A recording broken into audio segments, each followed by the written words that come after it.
Diagnóstico de laboratorio de Mycobacterium tuberculosis. Este es un método que se realiza una vez que se han presentado los signos típicos de la infección de tuberculosis o se ha realizado una radiografía de tórax, dando como resultado la muestra de granuloma. Para un buen diagnóstico es necesario que se apliquen correctamente las técnicas, pero aún más importante es que se tome una buena muestra, es decir, que provenga del lugar de la lesión en cantidad suficiente y con un recipiente adecuado. La muestra más examinada para el diagnóstico de tuberculosis es el esputo, ya que la tuberculosis pulmonar es la que se manifiesta más comúnmente. El esputo se recolecta por medio de expectoraciones. Estas las puede realizar el paciente de forma natural, aunque en algunos casos no sea posible. En estos casos se debe inducir la expectoración, realizada por diferentes métodos que se van a analizar. Estos métodos son la expectoración postural o con nebulizaciones, el lavado bronquioalveolar y el lavado gástrico. Las expectoraciones posturales son la forma más práctica de obtener una muestra de esputo inducida, ya que la obtención se realiza en la sala, indicando al paciente que se coloque en una postura que sea beneficiosa para la obtención del esputo.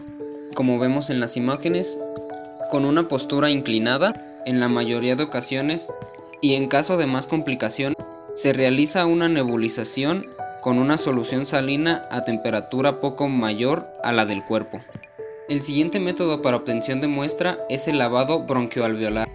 En este método se ingresa un fibribroncoscopio con una solución que ayuda a estimular los bronquios, facilitando la liberación de esputo. Se deben dar al paciente frascos estériles para que recoja el esputo que se pueda producir en las próximas 24 horas. No es un procedimiento muy recomendable ya que es invasivo. El tercer método de obtención es el lavado gástrico, que se emplea especialmente en niños, ya que muchos no saben expectorar y terminan tragando el esputo. En este método se introduce una sonda que una vez llegada al estómago aspira suavemente la mucosa. Este es un buen método de obtención de muestra, pero no es tan eficaz, ya que la muestra puede contener micobacterias ambientales ingeridas en los alimentos. Para obtener un mejor resultado en el diagnóstico, se debe tener un buen tratamiento de la muestra, así como contenerla en un recipiente adecuado. Para diagnosticar la tuberculosis, se deben recolectar 3 muestras consecutivas diarias, siendo la primera el día de la cita llamada muestra inmediata, y la siguiente se le entrega contenedor al paciente para que él mismo pueda recolectarlas. Las muestras deben ser tomadas por la mañana y en ayunas, y solamente enjuagando la boca con agua, ya que por las mañanas hay una mayor concentración de estas micobacterias. Las muestras deben ser trasladadas inmediatamente al laboratorio, y en caso de no ser posible, deben conservarse alrededor de 4 grados centígrados por el mayor tiempo posible. Una vez obtenidas las muestras, deben ser rotuladas con el nombre del paciente, sus datos necesarios y con un volante sobre el análisis que se debe realizar. Los contenedores deben ser estériles, de boca ancha, alrededor de 50 milímetros, deben tener una capacidad de entre 30 y 50 mililitros, deben tener un cierre hermético y deben ser de un material transparente para poder observar el tipo de esputo que es. Baciloscopía. Esta es la técnica fundamental de la investigación bacteriológica de la tuberculosis, debido a que todas las micobacterias tienen la característica de ser bacilos ácido-alcohol resistentes, y se puede emplear una técnica simple como es la tinción de Ziehl-Neelsen, además de que esta es una técnica fácil y económica. Tinción de Ziehl-Neelsen. Esta es una tinción que puede realizarse en cualquier tipo de laboratorio. Los requerimientos necesarios son un microscopio de inmersión y tener los insumos necesarios. Aunque tratándose de tuberculosis, se deben seguir otras normas básicas de sanidad para no correr peligro. Para esta tinción, los reactivos que necesitaremos son fucsina fenificada al 0.5%, mezcla de colorante de ácido alcohol y azul de metileno al 1%.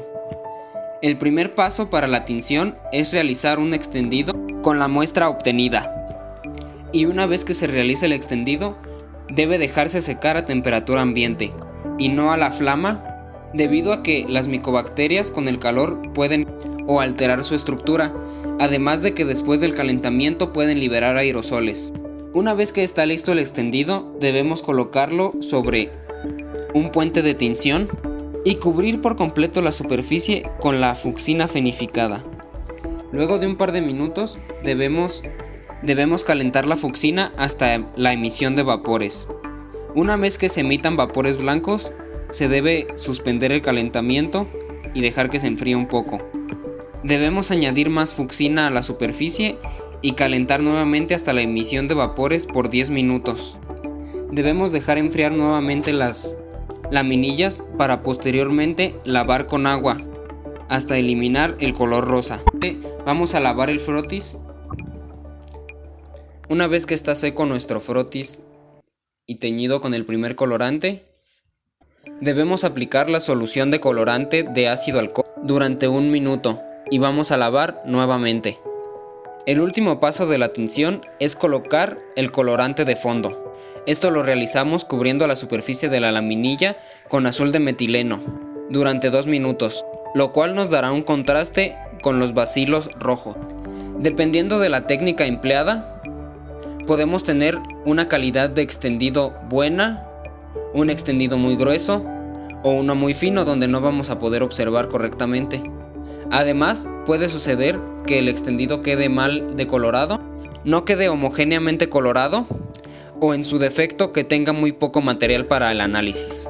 Aquí podemos observar cómo característicamente el bacilo de la tuberculosis en la tinción de Ziehl-Neelsen se observa como pequeños bastones delgados y ligeramente curvos en color rojo o fucsia, destacando claramente el fondo azul. Cultivo. Actualmente realizar un cultivo es el único método que nos puede asegurar realizar un diagnóstico certero de tuberculosis, debido a la sensibilidad mayor que a lo que se puede observar en una baciloscopía. Además de que nos permite llevar un seguimiento mejor de la enfermedad y tener un mejor tratamiento de ella, ya que con el cultivo se pueden realizar múltiples como es la resistencia a fármacos o de tipificación genética. Y dependiendo el tipo de muestra, puede ser inoculado directamente o necesitará una descontaminación. Si la muestra procede de un lugar estéril, como la es el líquido cefalorraquídeo, no hay ningún problema al momento de cultivar. Pero al ser una muestra de esputo, es necesario hacer una homogenización y una descontaminación, ya que la muestra puede presentar microorganismos de otra flora. El método de descontaminación más adecuado y recomendado es el método de Tackett-Tyson, que consiste en tratar la muestra con lauril sulfato de sosa.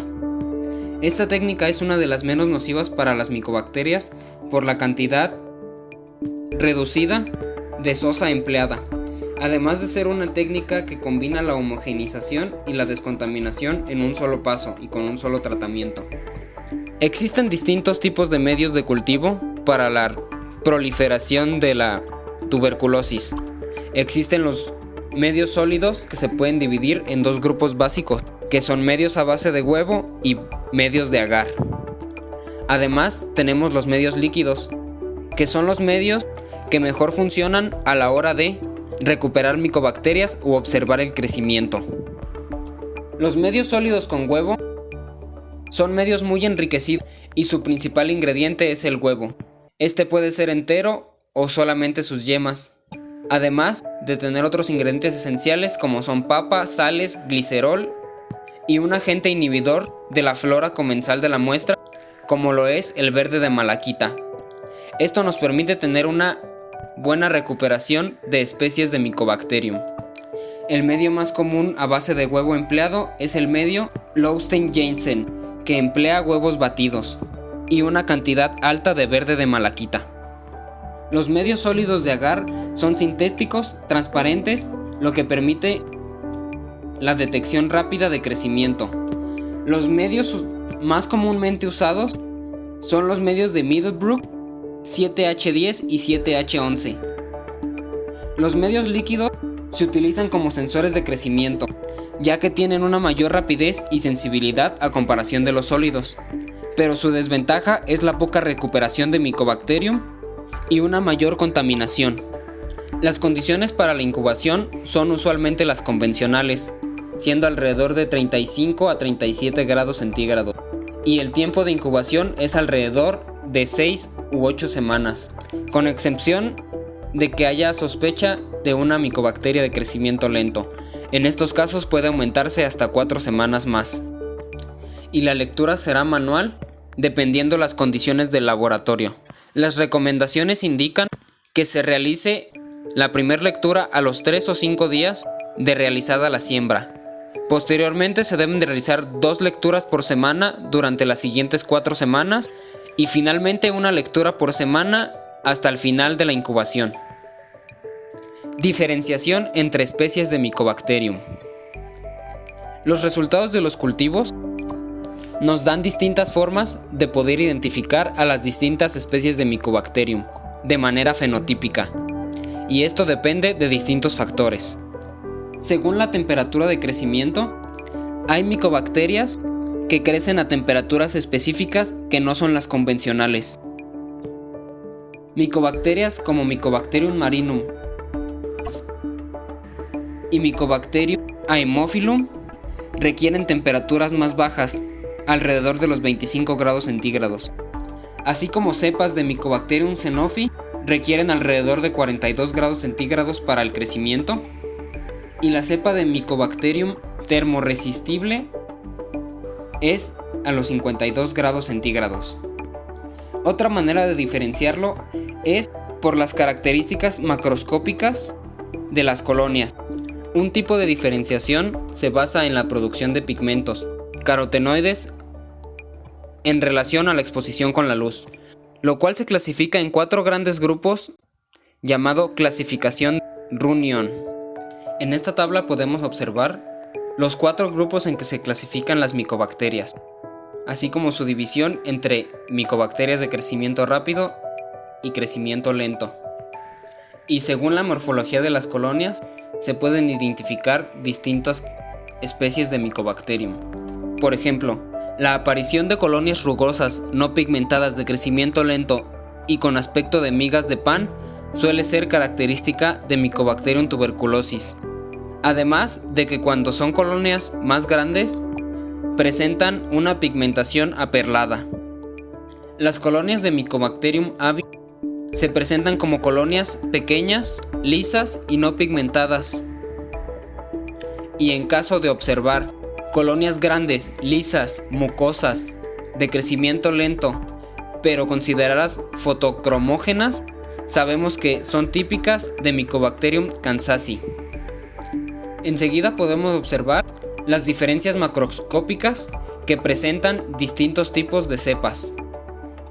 Mientras el método más efectivo de diferenciación de micobacterias, así como de muchas otras, son las pruebas bioquímicas, que para el caso de las micobacterias, este tiene un número muy amplio. Aquí les presento los resultados de las múltiples especies de Mycobacterium que se han hecho. Aquí les muestro los resultados de las pruebas bioquímicas que se le han realizado a los muchísimos tipos de micobacterias que se han reconocido. Este es un tema muy extenso, que requeriría de demasiadas explicaciones. Por eso solo lo dejo en un contexto general. Muchas gracias por acompañarme hasta aquí. Si el video te gustó, puedes regalarme un like.